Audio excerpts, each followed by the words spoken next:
Hello, everybody who's joining right now. I can see the numbers are starting to pile in, and I want to welcome you to this webinar where we're going to be discussing the different residency visas for moving to Portugal. This is a very exciting topic to be discussing because I know it's so important for people out there. And I know there's quite a lot of interest in moving to Portugal at the moment. It is probably one of the hottest places in the world to come to, and I think for very good reasons, and not just the weather, which is fantastic, the beaches, which are beautiful, and the food, which is also fantastic. I think it's for, the quality of life that you can get in Portugal. A lot of people are moving from countries that they're not happy with the political situation. They're not happy with the safety situation. They're not happy with the cost of living. And although Portugal, it isn't perfect, like nowhere is perfect. It has worked a lot of things out, and it has a really good quality society, one that's very focused on family, one that I think that people really come to appreciate when they move here and spend time here. And today I'm very, very happy to introduce Sandra Gomes Pinto, who's going to be giving us some real information about residency visas, because there's a lot of information out there on the internet, and there's a lot of information on Facebook and other places, and some of it is accurate, and some of it isn't. Some of it is misleading. And so it is really, really great to actually speak to someone who understands the Portuguese law, who deals with residency applications on a daily basis, and who's willing to share her knowledge with us. So that is something that I'm very, very happy about. So I'm going to hand it over to Sandra now, just to introduce herself. I know she's had a very interesting career within the world of Portuguese law, and to talk about why you set up your own business, and the sort of help you give to people moving to Portugal today. Okay, I'm a lawyer in Portugal for 30 years. From day one, I worked with international clients, which 30 years ago was not the norm in Portugal. I have been working non-stop in Portugal. I worked in litigation and arbitration, and with a lot of people that were investing in Portugal. I took part of important procedures such as the enlargement of the bridge 25 de Abril, which I was a lawyer for the general counselor, the person in charge of the consortium that did that kind of construction project. I was also responsible as a lawyer for the renovation of the German school project that was partially funded by the German government. And I had intervention in some major litigation procedures here in Portugal. I was during 17 years a partner of a big firm. I also lecture in Heidelberg, which is one of the top universities of the world in terms of law. But I think what differentiates me and my team here in the office is I really like my work. We really like my work. So I have a bunch full of people, super enthusiastic, super committed to providing a good job, to make sure there is nothing missing, all that we check, double check, triple check, all the papers. So I think what differentiates us is that we do like people. We do not like to meet new people, to help new people in their adventure in Portugal. And this is exciting. I think it's after 30 years still being so excited and enthusiastic and always open to new opportunities. I think is one of the this is what differentiates us. That is fantastic, because it is really nice to work with a business that enjoys what they're doing, and like you say, often that's at the beginning of their career. It's not something necessarily you expect when they're so far into it. Yes, of course. I think, and I have also I don't work alone. I have a bunch of people that do share my ethic commitment and do share my devotion to the clients, and to make sure that everything is in order and there's nothing missing, and that we all check and go, which is in Portugal is super important, because as you know, there are unstandardized bureaucratic procedures And it's fantastic to live in Portugal, but it's always an adventure to lead with public services. So I do need a good team to overcome the little daily obstacles that our clients face. Yes, it is certainly a part of Portuguese life, but it's, everything is about compromise, isn't it? You get so much in return when you move to Portugal. Definitely. I think Portugal, what we have to offer is a healthier and a happier life. Perhaps a little bit less efficient, but perhaps we humans should be a little bit less efficient and enjoy life a little bit more. So I think we are in between, but it's important to lead a healthy life.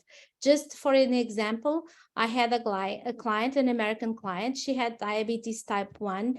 And she told me, Sandra, in Portugal, I reduced by half my insulin intake because I lead a less stressed life, and she's still working.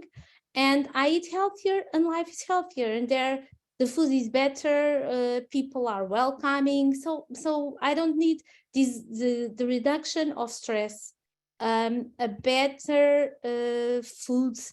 This makes a lot of difference. I completely agree. I think you can't put a price really on having the sunshine for so many weeks of the year, for having access to good quality fruit and veg, and to have that safety when you're outside as well. Yes, definitely. So I'm just going to jump into the questions here. What's really triggered this event is, the announcement of the Golden Visa, that it's most likely on its way out. So I think it would be great if you could talk about that, but also people have a lot of questions about whether you expect to see changes to other visas like the D7, and if there are any other visas that you think might replace the Golden Visa, perhaps, for people who want minimal stay requirements. So at this point, there's lots of uncertainty in respect to the Golden Visa, because the government announced that it will end and advised people not to enter into new applications. So at this point, I think we have to wait to see what will come and what will happen. So I think at this moment, it's not advisable to enter into new applications for the Golden Visa procedure.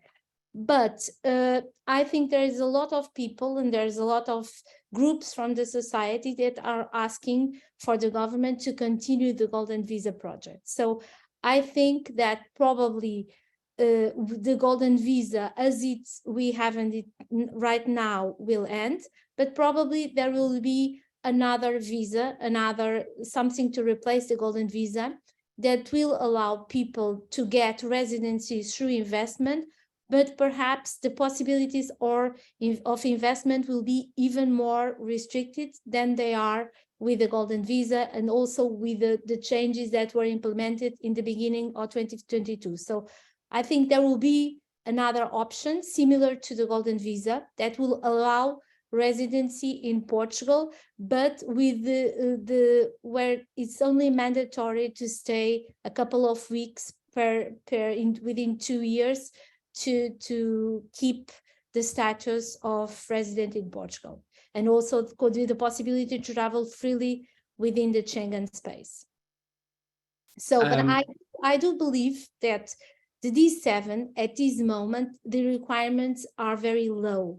So we, as a financial means, it is only required that you show on average that you in passive income have an average income of 760 euros, which is the Portuguese minimum salary, plus 50% for the spouse and plus 30% for each child. But this is very low. So I believe that Portugal also has a pressure from European Union to reduce and not to be just with a country with open doors to the rest of the world, because these are open doors to Europe. So I believe that sooner or later, there will be the requirements for the D7 will be more demanding and more complex, and also the possibility to apply for Portuguese citizenship, which at this moment, the requirements are rather low in comparison to any other nation. So I believe that if people want to apply, if are in the conditions to apply for citizenship and meet the criteria, or they want to have a D7 visa, I think now it's the moment to go, because it is expected that the requirements will get more complicated in the future. This is my Yes, view of it, and taking into account what the government already did in respect to the golden visa. At I least, think that, sorry. yes, but in respect to the golden visa, it's important to note that at this moment, from a legislative point of view, in terms of law, there were no changes yet. So the law remains the same. Okay.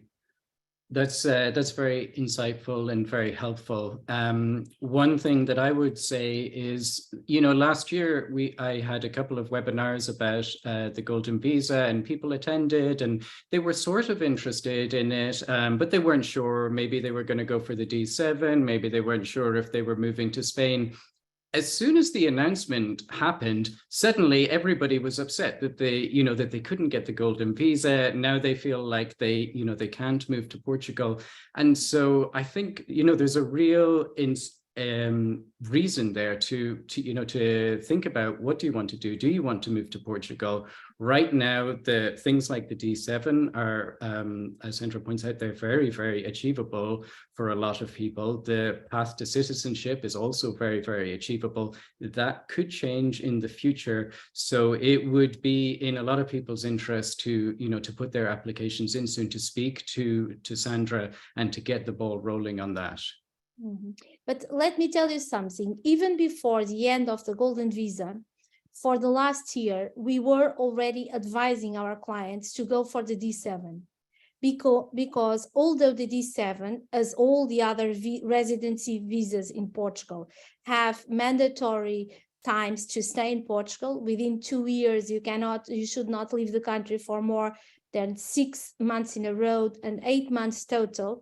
The truth is, if you have to leave the country for more than this time for professional reasons, or if you have to assist a family member, up to now, the Portuguese authorities have accepted it without not much limited. The truth is, you have to prove by the renewal of the visa that you still have your life seated in Portugal and that your family life is in Portugal.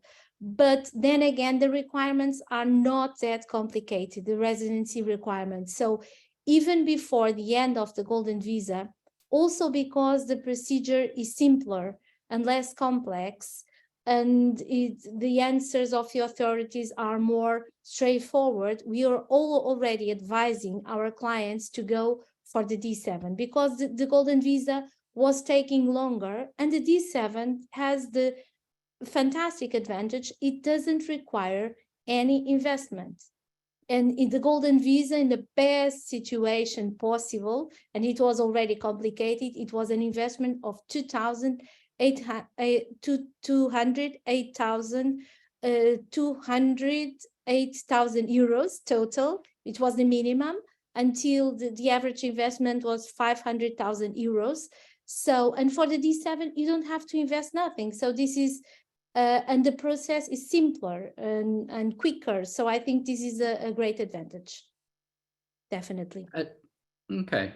And now that we have the digital nomad visa, which we'll talk about in a little second, would you say that the D7 is now only for passive income, like a pension or royalties or dividends? In the past, there were some people coming to Portugal who were freelancers or remote workers on the D7. Is that all changed now?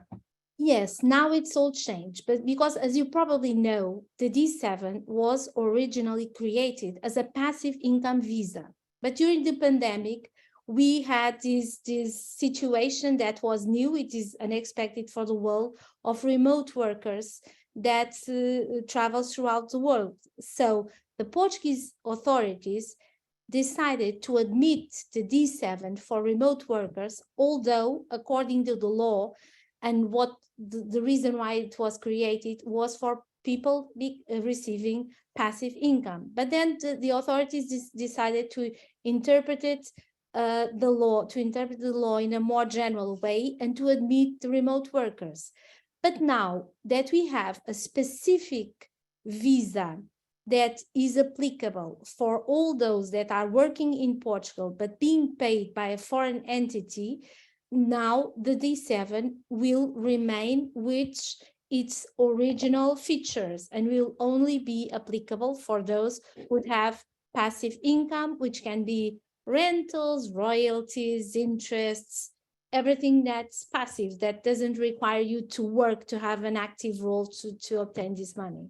So I think the D7 will be left for passive income, and all those that are working in Portugal but being paid by a foreign entity will have to apply for the digital nomad visa. Okay, that's very interesting. Let's see, we've got a lot of questions coming in from people here, and I will say that we actually had a lot of questions even before the webinar. There's more than 600 people registered for it, so there's a very, very good chance that we won't get to your question. And I think the best thing you should do is you should consider getting in contact with Sandra, because she is the source of knowledge here. So Sandra, if someone wanted to get in touch with you and your team, what's the best way to do it? I think the best way is to check our website and to send an email. And we, as a disclaimer, I have experience with these webinars, and we never get to everybody and to all the questions. But if you write an email, we will answer at least the preliminary questions, and we will definitely get back to you. So please feel free, and I make a disclaimer, and I apologize myself for not being able to cover all the questions and everything that the viewers would like to know. Okay, well, I'm going to try and get your information into the chat for everybody to have, and I'll also send a follow-up email after this with all of your details, with your website and your email, so that they can get in touch with you. Let's jump to another question then. So one person is asking about working on the D7 visa. Now, you mentioned that it's for people who already have some kind of an income, like maybe they own a rental property. Could they also work in Portugal while they're there? Yes, I think one of the features of all the residency visas in Portugal is once you are legal in Portugal and has a resident permit, from day one, you have total freedom to do whatever work you want to do, to own property, to own a business, to work freelance, to have an employment contract. There is total freedom of work. And in Portugal, you will never be treated as a second-hand citizen. You will be treated as a Portuguese, except for voting in exceptional situations. You will be fully, once you're legal here as a resident, you'll have the full capacity to do everything a Portuguese does, with very few exceptions. So this is an advantage of the Portuguese visa, because in Spain, it's not like that. You have to wait 1 year. And in many other countries, it's also not like that. So Portugal, as always, is quite open and acceptable and welcoming foreigners. Yes. I think one of the things that people have asked a lot is about access to Portugal's public healthcare system, and when they would get that. Would that also be at the point at which they become a resident in Portugal? At least they have the legal right to access it. Registration might be different. Yes, I think once they are legal resident, they have the resident permit card, they can access the national healthcare system. This is one of the advantages. And I must say, perhaps in the future, this will change. And we as Portuguese, we criticize a lot the national healthcare system. But the truth is, perhaps in the future, this will change. But at this point, we had a client that she had diabetes type 1, and all the insulin intake, all the everything related to her situation, to her health condition related to diabetes type 1 is paid by the Portuguese state. So just moving there, she spares something like 1,000 euros per month. We have another client, he had a very complicated kidney situation. he had to take a sort of very rare suppressant of the immune system. It was really a complicated medication, but since it was a medication that his life depended on, it was fully paid by the Portuguese state. I believe in the future this might change, but at this point we have these kind of advantages, which is still, Portugal is not a very wealthy country. This is a great advantage, because we know that in the US there are people dying for diabetes type 1 because they cannot pay for the insulin. So I think this is a great advantage. It's a very, as a country, it's an important feature. And also we have healthcare insurance that do not have age limits and do not exclude pre-existing conditions. And when we compare the average heart surgery, the cost in Portugal, even in a private hospital, with the cost in the US, or someone that has a cancer condition, it's incredible. I think this is the quality of the system is very good. People are very proficient in English, even in the healthcare system. And I think definitely these differentiators Portugal from Spain, because the proficiency in English, perhaps Spain in the next generation, I'm sure they will be better. But by now, in terms of languages, I think this is a little bit provocative, but I think we have some extra points, definitely. I have spent time in Portugal and I've spent time in Spain, and I 100% agree with you. I will say you'll get a lot of people in Portugal who will tell you, oh, I don't really speak English. And then you realize, actually, they speak English fantastically. People speak it to a level that you would not expect when you look at other Southern European countries. And there's a lot of reasons for it, but it is really, really incredible and is fantastic if you're in a healthcare situation or something like that. But I think there's lots of reasons, but I do believe the Portuguese are also a little bit talented for that. This is I think so. I'm a little bit biased because I like my country, but I can say that. I think we can say that. Yes. Yes, absolutely.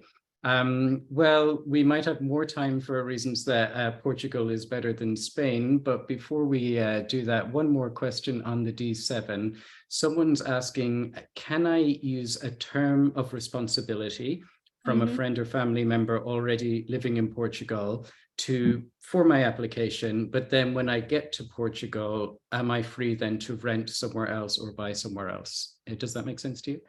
When the D7 was created, the Portuguese authorities, the diplomatic authorities, allowed this possibility. Now, the standard requirement, what the authorities have been interpreted as proof of accommodation, is that you have, prior to initiate the application, you have to have a 1-year lease. So meaning prior to initiate an application for a D7, which has to be done in your country of legal residency or nationality, you need to have normally a tax number in Portugal, a bank account set up in Portugal, and a 1-year lease in Portugal. So this has been generally considered by the embassies and consulates as the requirement for proof of accommodation. So I would never advise a client to do so, because the majority of the consulates and embassies consider that this is not enough as a proof of accommodation. Although initially the authorities accepted that, but now not anymore. Okay, that's very interesting. And I assume as well as a 1-year rental, you could also have the deeds to a property you might have purchased in Portugal. The more you have, the better. The thing, you have to show that you have proof of accommodation. If you buy a property, it's even better than 1-year lease. You have to show that legally you are entitled to stay in a place, and that by no means in that sense you will be a burden for the Portuguese state. And I noticed this comes up on the D7, but is it also a requirement, would you say, on things like the digital nomad visa and others like the D2 as well? Is this across the board? in many aspects, all the visas follow a common general regime. So these aspects, proof of accommodation, proof of financial means, are requirements that you have with slight differences, but that are common of all the residency visas that we have. Okay. Now, jumping on to the digital nomad visa, if you're happy to do that, one of the questions is bringing a spouse and children onto that visa. Does the 50% of the main applicant's income rule and the 30% per child that's found on the D7, does that apply to the digital nomad visa as well? The thing is, there is no specific regime for the digital nomad visa in terms of family reunification. So it should follow the general rules. And the general rules are that you have to show plus 50% of income for your spouse and plus 30% for each child. But this is still a little bit contradictory, and this is what the law says. And the authorities have not contradicted this, but this is a little bit contradictory because, as you know, for the D7, the requirement in terms of income is the minimum salary in Portugal, which is 760 euros. So I think it's a little bit contradictory that you apply the 50% rule for the spouse and 30% for each child when you demand that the main applicant show on average an income of 3,040 euros, which is the criteria, the requirement in terms of financial means that you demand in a digital nomad visa. I think according to the law, it is like that, and the authorities have been interpreting like that, but I believe it's a little bit contradictory. I understand the question, but then again, since there is no specific regulation for family reunification in the digital nomad visa, it should follow the general rule, and the general rule is 50% for the spouse extra and 30% for each child. Okay. That is interesting. That is interesting. I mean, it is a huge difference if you add another 50% of 3,000. That's a huge income for a family. I admit that some authorities may interpret this in a different way, but according to the application of the law, the strict application of the law, and we have no legal reason to exclude this application, this is what the law says. Okay. I admit some authorities and some consulates might not demand this. And that is another thing that I guess is where your expertise comes into play, is that consulates interpret the rules differently sometimes in Portugal, and you speak to a lot of them all the time, so you might know what one does and the other one does differently, and you can get an application in correctly. And the thing is, we are always in constant communication with the consulate and the embassies, because each one have different criteria. Because just notice, the law didn't change, but in terms of proof of accommodation, initially they said it was enough to have someone to a term of responsibility and someone saying you could stay at their home. Now they do demand for a 1-year lease. Some of the authorities think it's enough a 6 months lease. So we have to, in each situation, we do have to check, and we communicate constantly with each consulate and embassy to know what is their criteria. And even whenever we have a case, normally we communicate with them again, because this is always changing, just to make sure everything is in order and there will be no surprises. Another question here about the digital nomad visa. We mentioned that the income is 3,040 euros a month, but some people who are freelancers, they take their income as dividends rather than as a salary. So they try to, optimize their tax situation. Is this going to complicate an application, do you think? No, I think it could be even simpler, because dividends could be considered a passive income. And being dividends a passive income, then the financial requirements will be significantly lower. Than it will be 760 euros per month. So I think that they could easily apply for D7. It could be even simpler. But then again, I would always check and double check with the concrete embassy that we are dealing with to know if they interpreted this like I'm interpreting. But normally dividends are clearly considered passive income. So I think this would be a typical situation for D7. Okay, that's interesting, because a lot of people they don't necessarily know what the consulate is going to ask for. Some people have emailed me and they've said, I can't get in touch with them. I've tried phoning, I've tried email, but you have communication with all of them. So when you put through an application, you make sure it goes through. Yes, sometimes it's a lot of persistence. As it is working with resilience and persistence to deal with Portuguese authorities, I think are the name of the game here. So we contact them a lot until we get someone to answer the phone or to answer to our emails. And the NIF and the Portuguese bank account funded with means of sort of survival or whatever in Portugal are requirements for the D7. Would you say they're also requirements for the digital nomad visa? Of course, and for all the other visas. These are common requirements for all the visas. And as I said earlier, there is a general regime that all the residency visas follow. There are common grounds for all the visas. Yes, in Portugal.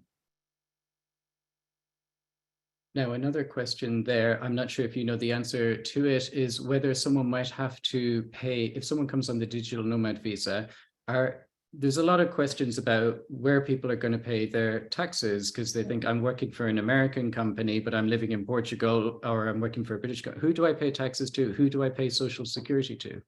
I think there are this is a tricky question. There are lots of gray areas here.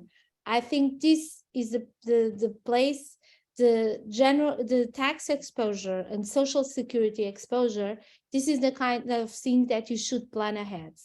And you should take into account what is happening. We know lots of people that are remote workers in Portugal and don't pay taxes in Portugal. But I don't believe that this will stay like this forever, because the Portuguese tax authorities are beginning to notice this situation.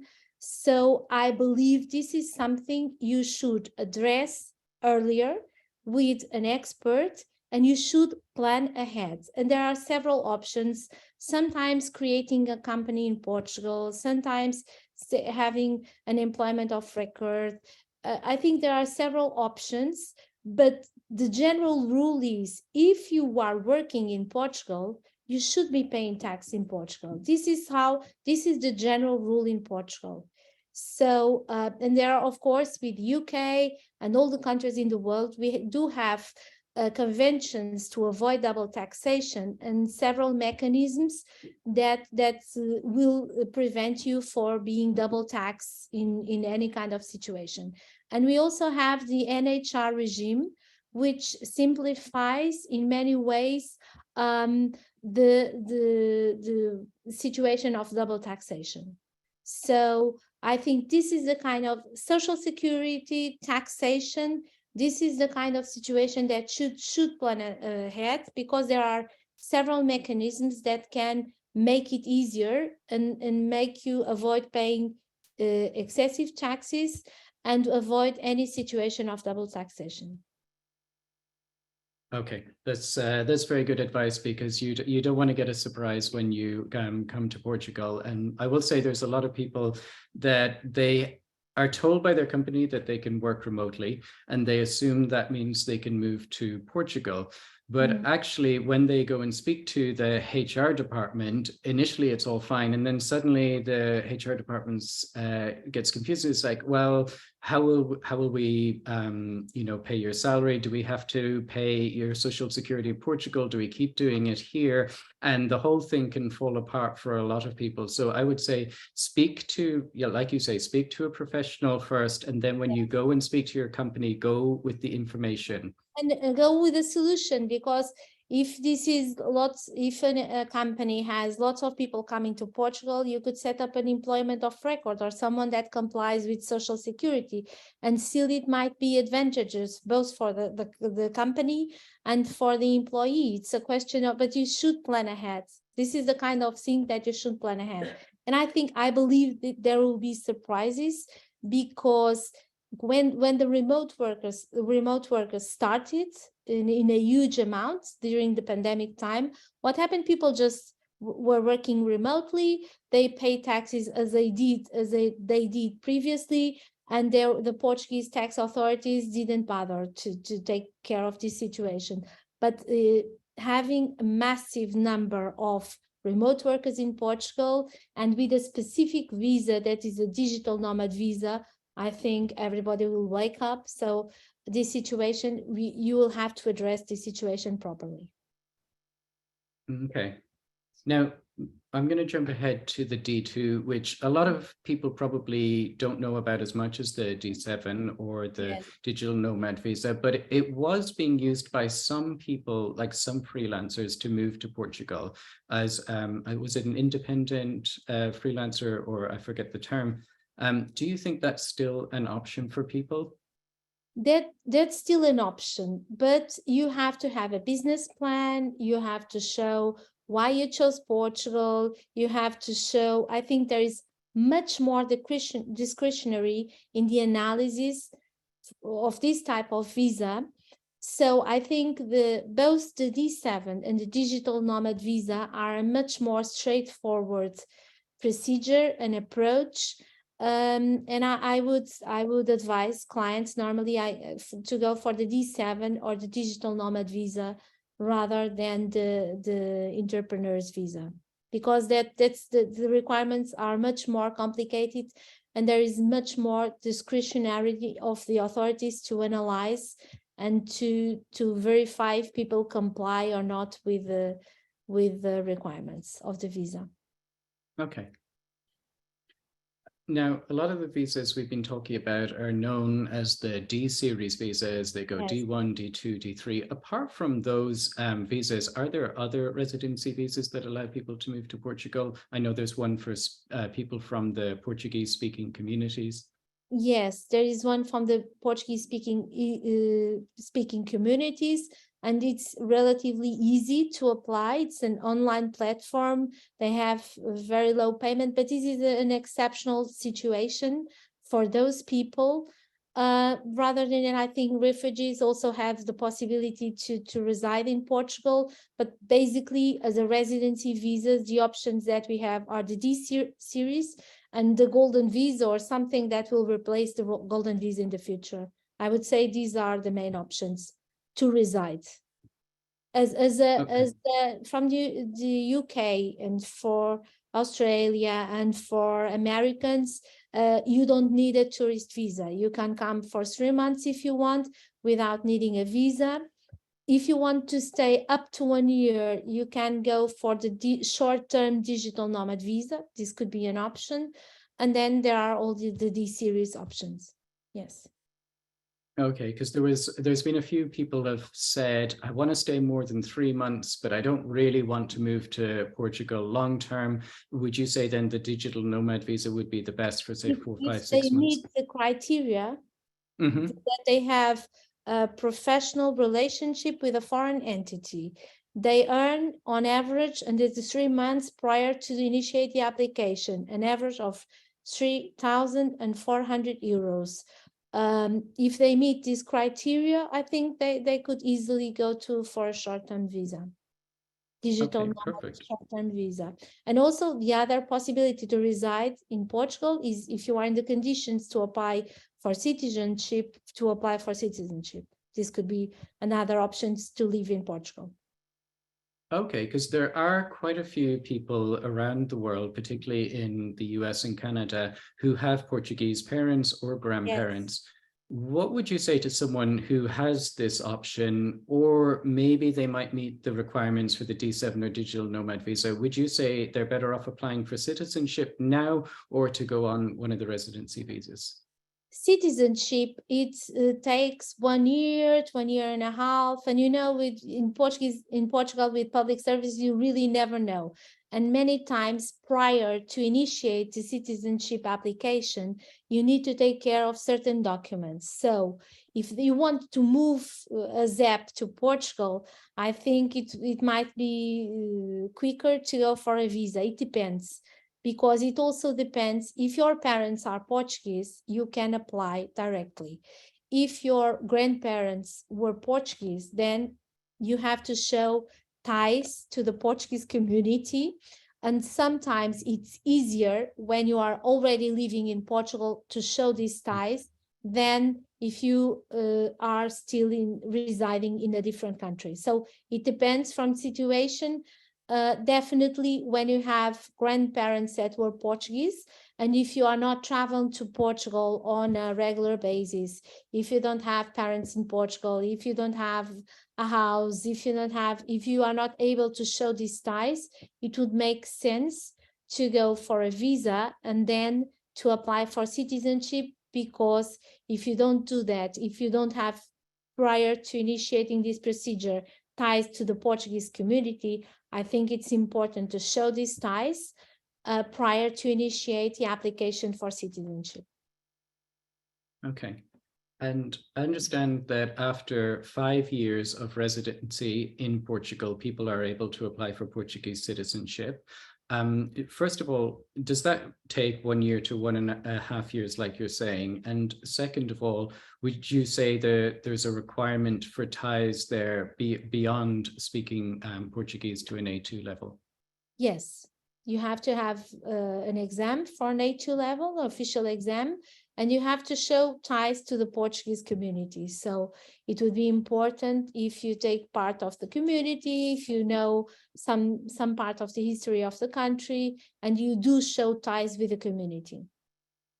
This is important, and to work on that, if this is your goal when you're coming to Portugal, I think this should be prepared, because I do believe from practical terms, the Portuguese authorities with time will be more and more demanding, interpreting what are the requirements for these ties with the Portuguese community.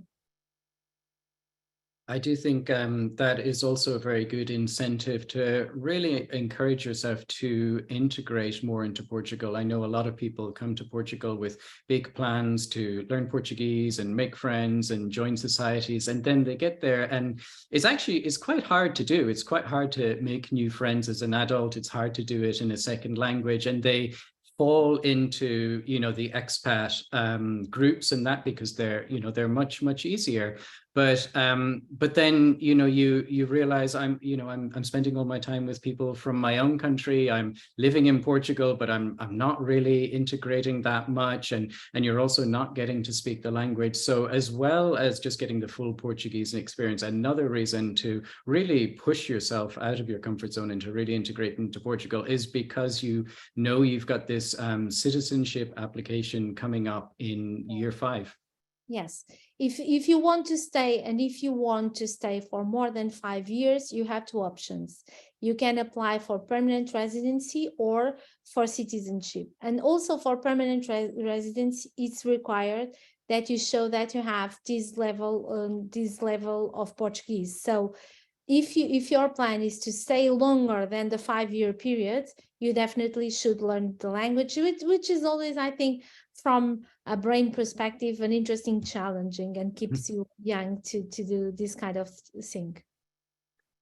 I completely agree. I don't know if it's keeping me young, but it's definitely challenging my brain. Let's see. So you don't need to be kept young because you're young. Oh, I don't know about that. So I've got a very, very difficult question for you here. And do you know what is happening with the breakup of CEF and the creation of the new department? I have no clue. I think the Portuguese government announced 1.5 years ago that they would dismantle the CEF.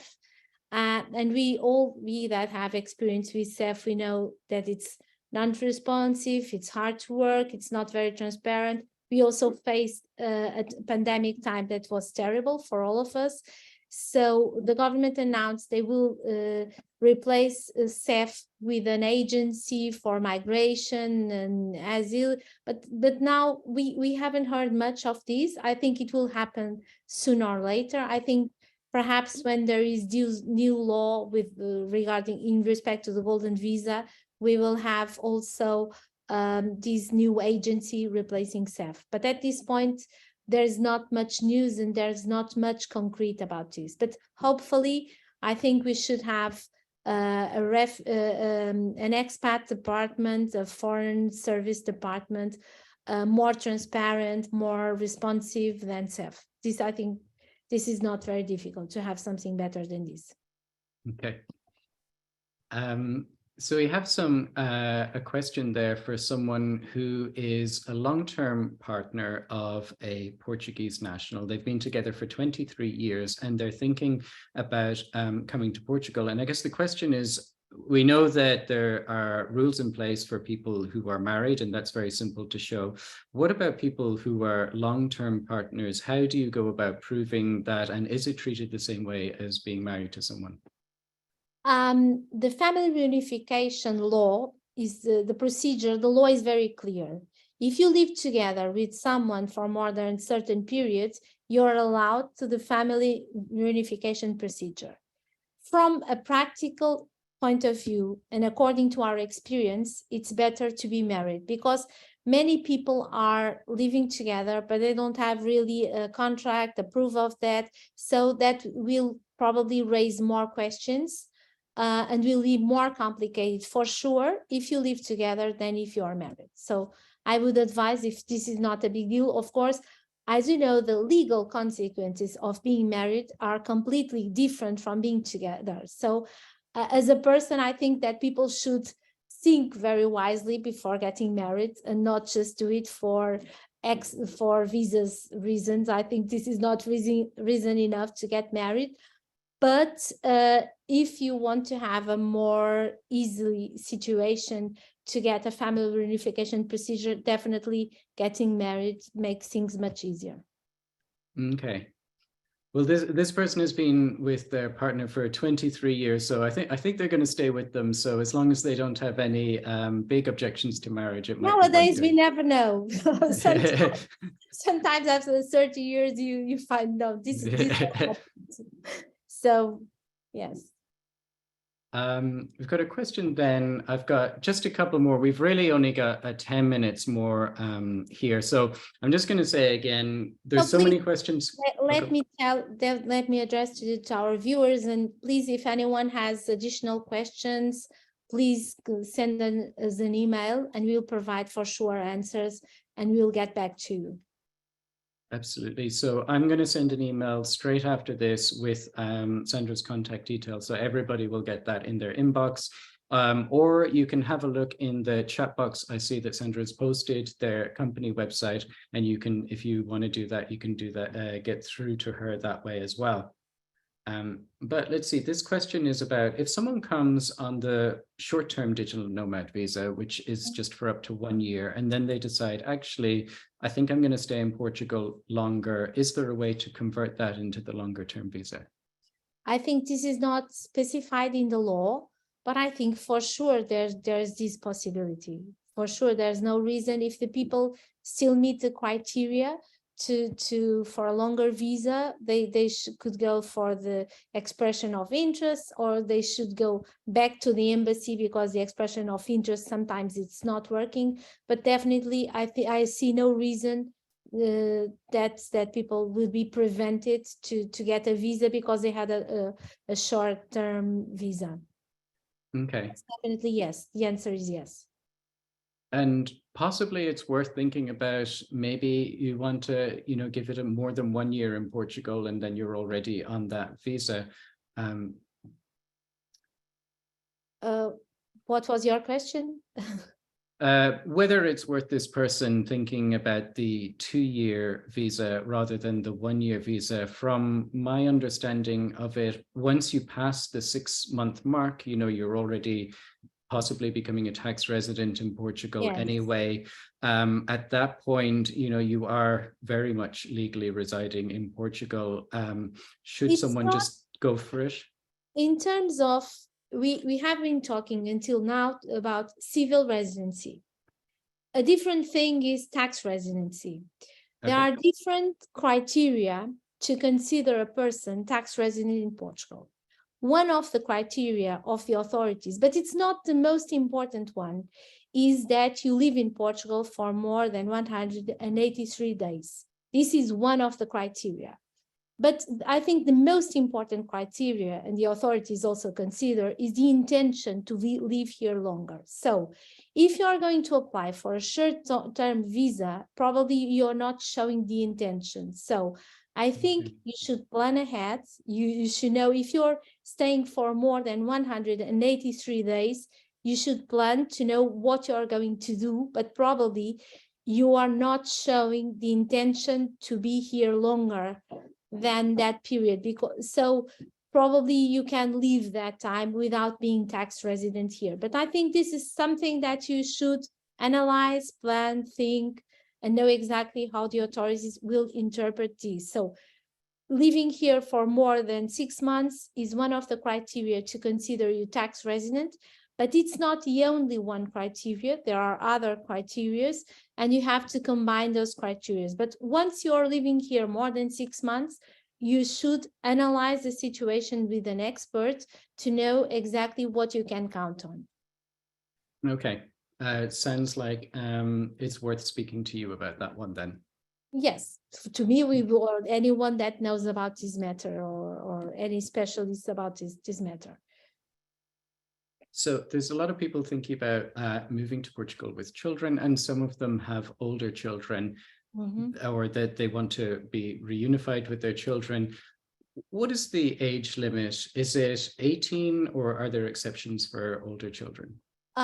In Portugal, as long as the children are dependent upon you, they are allowed. And if they are 23, 24, if they are still studying, I would say that it's easy to show they are dependent economically from you, and that if they are attending, especially if they are attending university or a master or something like that, there is this possibility for family reunification even after 18, if they are studying and can show that they are dependent upon your household.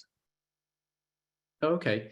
And what about people who have dependent parents as well, are they able to bring them to Portugal? Yes, they are.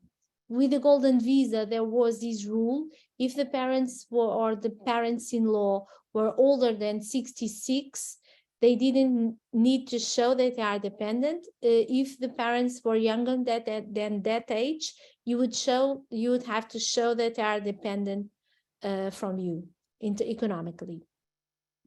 Okay. So one question here is whether someone would be able to, whether people would be able to purchase a property in Portugal. And I think you've mentioned that before, but it's just worth reiterating what you said, that people get the full rights. Yes, people, you can buy whatever you want in Portugal. You can own property without any kind of limits. You can own firms, and you can invest with that without any kind of limit. Okay, so here's a slightly complicated one. Someone works as a house and dog sitter, so they look after people's dogs, and they want to know what visa would work for that. Now, I'm imagining that person can't keep working for clients somewhere else, like in the US. They've got to do it in Portugal. That would be a little bit complicated, but yeah, person might have a passive income already, because okay. I believe with the amounts of dogs, because there are many people coming to Portugal alone, but as a rule, they bring their dogs. So I think definitely this person might already have a passive income. It would come under a D7, or then in this specific case, I believe the D2 would be an option. And people could create their business, and an innovative business to dog seats. There are already certain people doing this kind of business, but I think this might be an option for this person. Okay. And just to clarify, because I see some questions about this, what would you consider to be, like, what is the definition of passive income? Is it income you don't actively work for? Yes, yes. If one thing is to have the digital nomad visa, if you have a professional activity that being paid by a foreign entity, meaning you are an independent worker, you are a contractor, you have a labor relationship, you are all those kinds that employ an active work from your side. If it is rentals, royalties, interests, something that you don't have really to work for it, then it will be considered passive income. This is the general rule. But of course, there might be complication in juridical interpretations, but I think this is the what people need to understand. Okay. And maybe we could just talk a little bit about the process for things like the D7 visa and the other visa. I understand, first of all, it's a visa that you apply for in your home country, and then you attend an interview in Portugal and it gets converted into a residence permit. But could you sort of explain what this process generally looks like? The D7. So for the D7, it's important that prior to the application, there are certain things that have to be dealt in Portugal. So you need a tax number in Portugal, you need a bank account set up in Portugal, and you need to have a 1-year lease in Portugal. So you have to treat these things prior to initiate the application. The application can be initiated in the country of legal residency or nationality. This is the D7 and how it goes. In many countries, Portugal delegated its functions in respect, its bureaucratic functions in respect to D7s to a VSF agency. So you start the procedure in some places in this agency, but then the decision, when you follow all the documents, and please note that many documents have to be notarized. Portugal is still the country of the stamps and bureaucracy, so many of the documents have to be notarized. You start the procedure there, but the decision whether the application have a preliminary approval or not is from the consulate or embassy. And then the consulate or embassy stamps in your passport, and you have the possibility to come to Portugal for a visa to take care of the rest of the visa. And now they give you a date to have an appointment in CEF where you bring all the documents again. Now probably you have to translate and have a certified translation of many of the documents and need some extra documents. And then you have this appointment in CEF. By this appointment in CEF, I think this is the place in Portugal that you don't want to go by yourself. This is not, this is the kind, many times people don't speak Portuguese. They do like to ask from some extra papers and some specificities. So I think it's good to be there with someone that knows really what they are doing by the self-appointment. And by the self-appointment, after some time, 1 month, or you receive a residence permit card after going to the self-appointment. And it's at that point then that you have the legal rights that we've talked about. Yes, you have you receive a residency permit initially for 2 years. And do you attend or help send someone along with your clients who go to CEF? Yes, sometimes I go with clients, sometimes I have someone from my team going with them. Yes, very experienced and that knows how to deal with the novelties that we sometimes yes. And we're just sometimes the lack of proficiency in English, I think this is one of the places where sometimes the public officers don't speak English, and it's important to have someone that can at least make the communication easier. Yes, this is one thing that you want to get correct. So if you're able to translate and act as an intermediary, then Yes. the person can be confident that this is all going to be done properly. Yes, of course. So we're just starting to run out of time there, and I really don't know if we've got time for one more at all, but I know there are a lot of questions coming in. A lot of people are asking questions which I know Sandra can answer, like what are the requirements to retire to Portugal? So I suggest you get in touch with her and her team directly. She's been very, very helpful answering all the questions today, so I'm sure she will get back to you and answer all of your questions in person with you. Okay, great. But if you want to ask some 2 or 3 questions that you think that might be representative of what the majority of our viewers want to, I'm more than willing to answer them. Okay, let's see if we can find some other ones. There is a question. I don't think it's going to apply for everyone, but it is an interesting topic, which is about cryptocurrencies, which I know Portugal has become famous for. This specifically is whether they would qualify as passive income for the D7. I guess that's your interpretation. I think if people don't have to work for it, and it's a kind of income that they are receiving passive without needing to work, I think it should qualify. Okay. But it's always better to check with the specific consulate or the embassy to know how they will view it, because there is always some discretionarity in these terms. Okay. So there's a person here, and they're asking a question that I've seen other people ask in similar ways, which is this person works as a therapist and is self-employed, and they are currently seeing clients online. Would you consider that to be the D7 or the digital nomad visa? Digital nomad visa, I would say, because people are working for it. So I would consider digital nomad visa.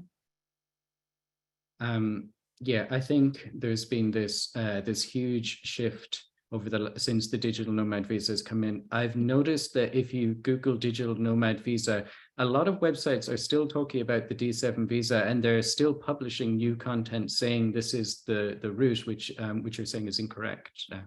Yes, because this is a legal thing. If you have a specific regime for one thing, this supersedes the general regime. So if you have a specific regime for all that are working in Portugal for foreign entities, you should apply this regime and not a regime for passive income that somehow during some time the authorities extended exceptionally for the remote workers. So if you have a specific regime, this is the regime you should apply.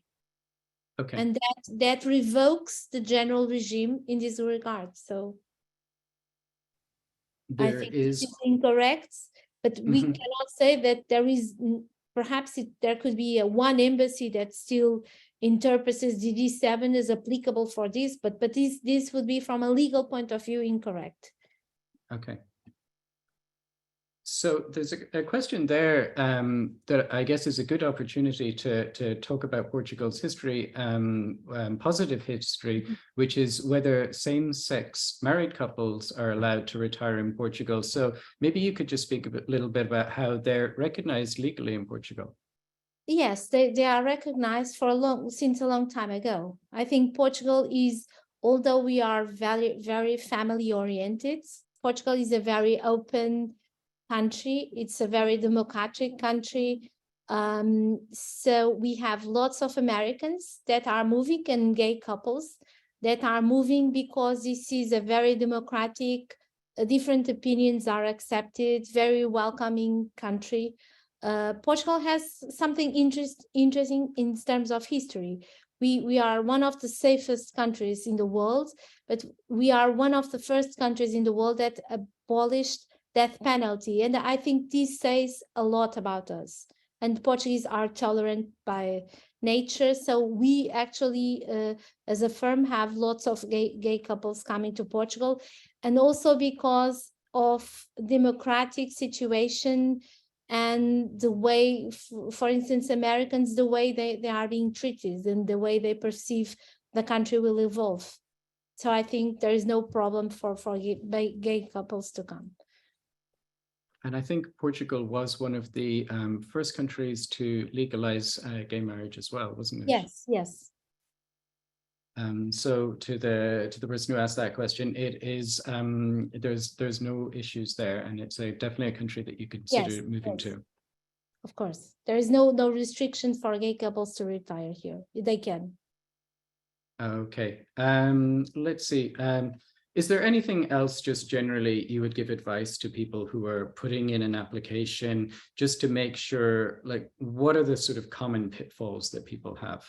I think it's important to plan and to know exactly what you are looking for, what would be your ideal life, what your ideal life would look like, what are your non-negotiables for life, any questions that you might have to ask, any insecurities. And I think planning ahead, planning and professional assistance I think it's a great adventure to move to a new country. But this is something you should plan. You should ask all the questions prior to coming, and you should have a professional assistant. I think that makes all the difference if you're coming, both the preparation and exactly what you are looking for and what are you afraid of, what are your questions. I think to ask all the questions and to make sure you will find then your ideal location and also to take care of issues such as the healthcare system, to get an insurer prior to coming, and to raise all the questions that you might have in respect to Portugal prior to coming. So I think preparation, professional assistance would be the two main factors to make a relocation smoother and better. I think so. I think that is great advice. And if people haven't already visited Portugal, the weather is good now. It's a fantastic time to come and visit and see if it's the right place for you to move to. Okay, definitely. Now it's quite sunny and it's not very hot. Yes, this is a great time to visit Portugal. Well, Sandra, thank you so much for all the questions you've answered. There have been a lot of questions. Okay, thank you so much, James. I think your moving to Portugal made it easy. The whole project of yours is super interesting.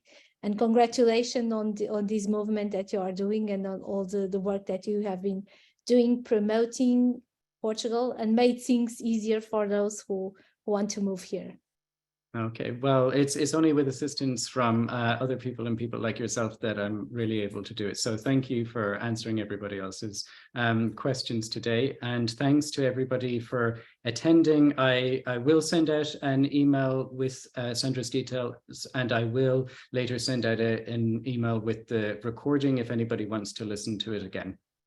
Okay, thank you so much, James, again. And people, if you want to have additional questions, please send us an email. We will be more than glad to help.